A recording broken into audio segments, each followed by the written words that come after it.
So that was the Sterling CT50 Plus. This guitar is made in Indonesia.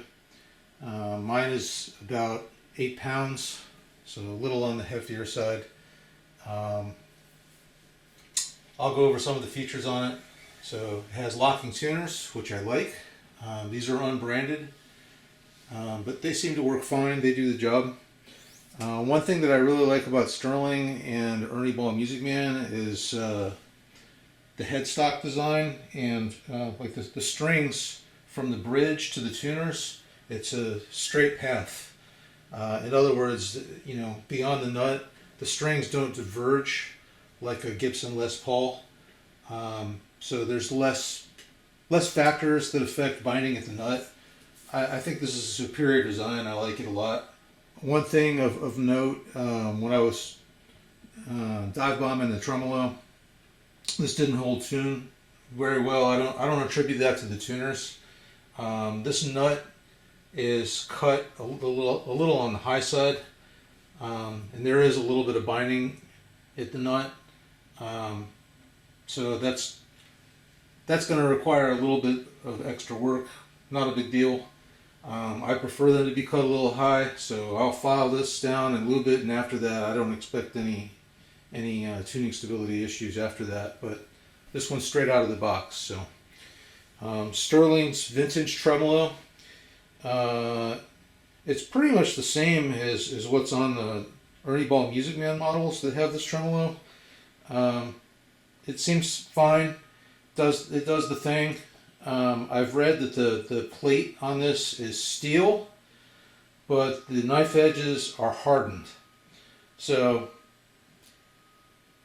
I don't know what to make of that, but in the event that someday that this wore out, of note, the post width and the routing on this guitar is unique in that, at least as of right now, I couldn't find any tremolos, like aftermarket tremolos, that would be a drop-in replacement for this without having to do some kind of modifications. So not that it needs to be replaced now, but you know, in the future, who knows? So that's something to think about.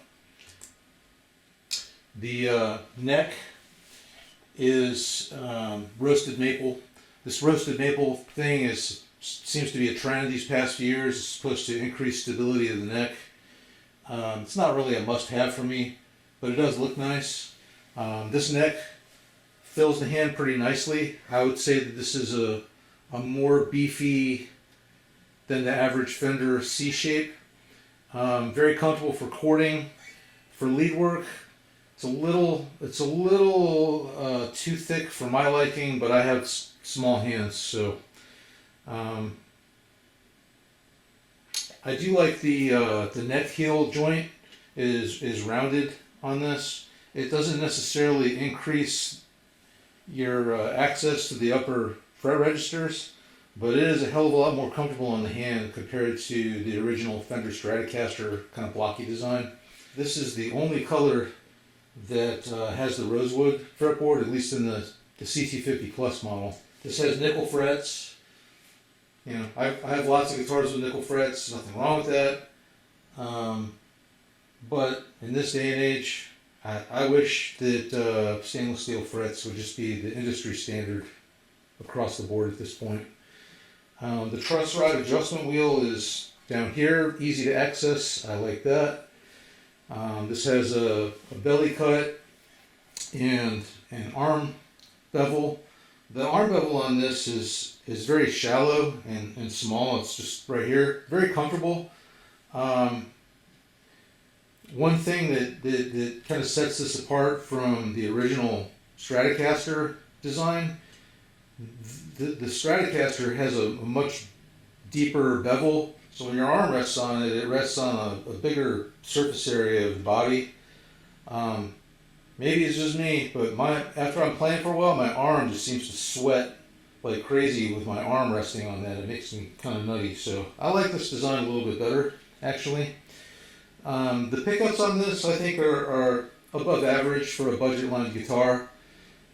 See below for the resistance measurements. Out of curiosity, I tried to measure without and with the mid boost on, and when I had the mid boost on, it made my multimeter go nuts, so I couldn't really get a good reading for that.